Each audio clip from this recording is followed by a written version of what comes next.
Assalamualaikum warahmatullahi wabarakatuh. Selamat pagi teman-teman semua. Hari ini kami dari kelompok 3 akan menyampaikan presentasi dengan judul Implementasi dan Analisis Metode K-Nearest Network atau KNN. Sebelumnya, izinkan kami untuk memperkenalkan diri terlebih dahulu. Yang pertama ada Abdullah Abdul Ghani, kemudian Muhammad Rafli Adriaska, Muhammad Zidan Helmi, Ahmad Ajuat, Fitri Widya Astuti, Muhammad Ilham Rifandi, Rian Hendra Saputra, dan saya sendiri, Putri Widyaningrum sebagai moderator. Oke, tanpa berlama-lama lagi, saya persilahkan kepada kelompok 3 untuk memulai presentasi. Ya, saya Muhammad Rafli Adriaska akan menjelaskan tentang paper. Saya mendapatkan 3 paper dari studi penggunaan metode KNN. Yang pertama adalah klasifikasi aroma alkohol, yaitu dari jenis-jenis alkohol. Dan yang kedua adalah klasifikasi pasien kanker payudara. Dan yang ketiga adalah klasifikasi kualitas air. Metode KNN tersebut efektif dalam klasifikasi berbasis data numerik dan kategorikal. Selanjutnya, saya akan menjelaskan satu paper tentang klasifikasi menentukan kualitas air. Klasifikasi menentukan kualitas air yaitu diteliti oleh Fahmi Malik Namus Akbar pada tahun 2024 menggunakan metode K-Nearest Neighbor atau KNN untuk mengklasifikasikan kualitas air dari 8.000 data berdasarkan 20 elemen kimia. Sistem ini diimplementasikan melalui MATLAB GUI, yaitu tampilan aplikasi menggunakan program KNN dan diuji dengan beberapa nilai K, diantaranya K3 dan K5.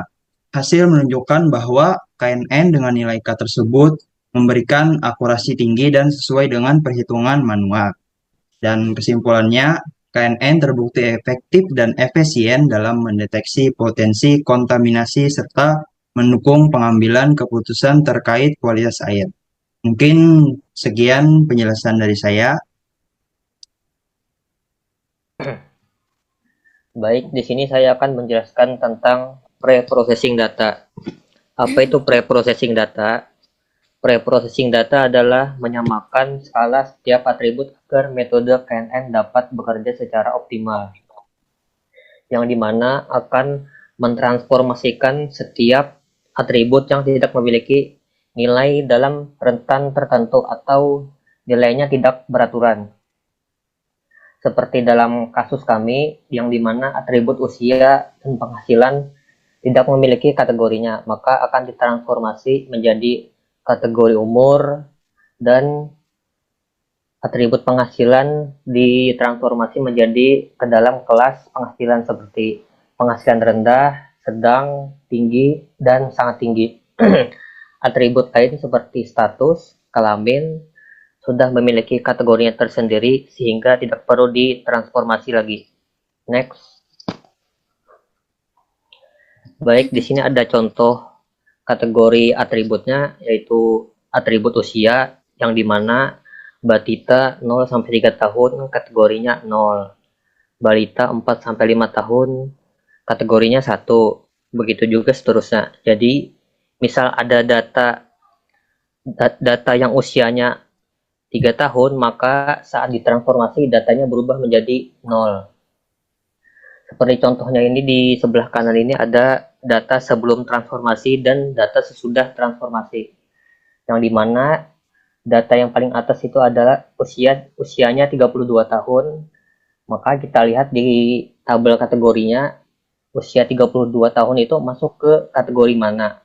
Karena di kategorinya masuk ke dewasa muda, yang dimana kategorinya 4, jadi saat ditransformasi angka 32 tadi berubah menjadi angka 4.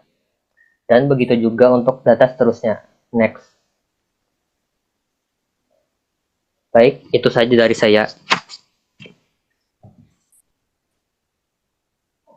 Baik, saya akan melanjutkan materinya. Di sini saya akan menjelaskan tentang perhitungan manual K-Nearest Neighbor. Pertama, langkah-langkahnya yaitu kita akan menggunakan rumus jarak Euclidean. Setelah itu, kita akan mengurutkan berdasarkan jarak seperti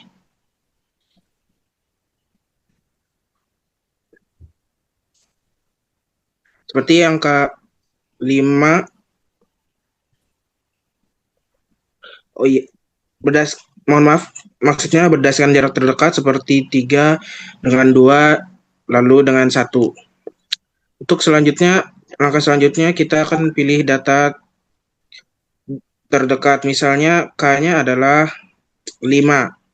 Setelah itu kita lakukan voting kelas di sini, yaitu setelah kita menentukan hasil yang terbanyak, misal beli atau tidak membeli mobil. Jika contohnya adalah membeli ada 3 dan tidak membelinya 2, maka hasil prediksi yaitu adalah membeli mobil.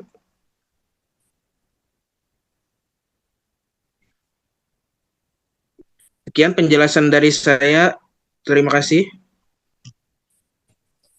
Baik, izin melanjutkan. Di sini saya menjelaskan tentang flowchart KNN. Yang pertama itu kita bisa ambil data ujinya dulu, terus kemudian kita hitung jaraknya. Setelah itu baru urutkan data training berdasarkan jarak. Setelah itu baru ambil atau tentukan nilai K-nya atau kelasnya tadi. Setelah itu kita ambil K data terdekat, baru kita voting, dan yang terakhir itu baru kita prediksi kelasnya untuk data uji. Terima kasih. Baiklah, di sini kami memiliki dataset sebanyak 1000 entry. Dibagi menjadi 2 bagian, yaitu 60% dan 40%. 60% untuk melatih model atau training dan 40% untuk menguji performa model testing. Baik, izin melanjutkan dari Saudara Ajwat. Data terlebih dahulu dinormalisasikan menggunakan standar scalar. Standarisasi ini adalah langkah-langkah di dalam metode KNN, yaitu di bahasa pemrograman Python, input data standar scalar, yang mana standar untuk menyamakan skala fitur sehingga algoritma KNN dapat bekerja secara optimal. Setelah proses normalisasi, model dilatih menggunakan data latih, train scaled, dan seterusnya dengan jumlah tetangga terdekat 5. Pemilihan nilai K5 bertujuan untuk mencapai keseimbangan antara bias variasi dalam prediksi. Selanjutnya, Saudara Adul. Baik, saya akan melanjutkan pada bagian implementasi di Google Colab. Jadi slide ini menampilkan hasil evaluasi model KNN yang dijalankan di Google Colab. Jadi model ini diuji menggunakan data uji, lalu dievaluasi menggunakan metrik seperti precision, recall, dan F1 score. Hasil evaluasi menunjukkan kelas 1 beli mobil, precision dan recall sebesar 91%, kelas 0 atau tidak beli mobil, precision dan recall sebesar 85%, jadi akurasi keseluruhan 89%. Dan kesimpulannya, model bekerja lebih baik dalam mengenali orang yang akan membeli mobil, yaitu pada kelas 1, karena memiliki nilai precision dan recall lebih tinggi, 91%. Untuk kelas tidak beli mobil, kelas 0 performa tetap bagus dengan 85%. Precision data dan recall. Artinya model sudah cukup akurat dalam mengenali calon pembeli maupun non-pembeli. Itu aja. Sekian, terima kasih. Berdasarkan hasil perhitungan yang diperoleh dari implementasi tadi, model menghasilkan akurasi sebesar 89%. Angka ini menunjukkan bahwa model mampu mengklasifikasikan data calon pembeli dengan tingkat ketepatan yang cukup tinggi dan andal.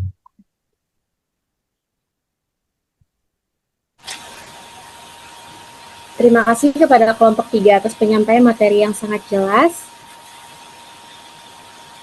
Terima kasih juga kepada teman-teman yang sudah berpartisipasi dan tentunya kepada kelompok 3 atas pemaparannya. Semoga materi hari ini bisa menambah wawasan kita semua. Saya selaku moderator, mohon maaf jika ada kekurangan selama memandu jalannya presentasi. Wassalamualaikum warahmatullahi wabarakatuh.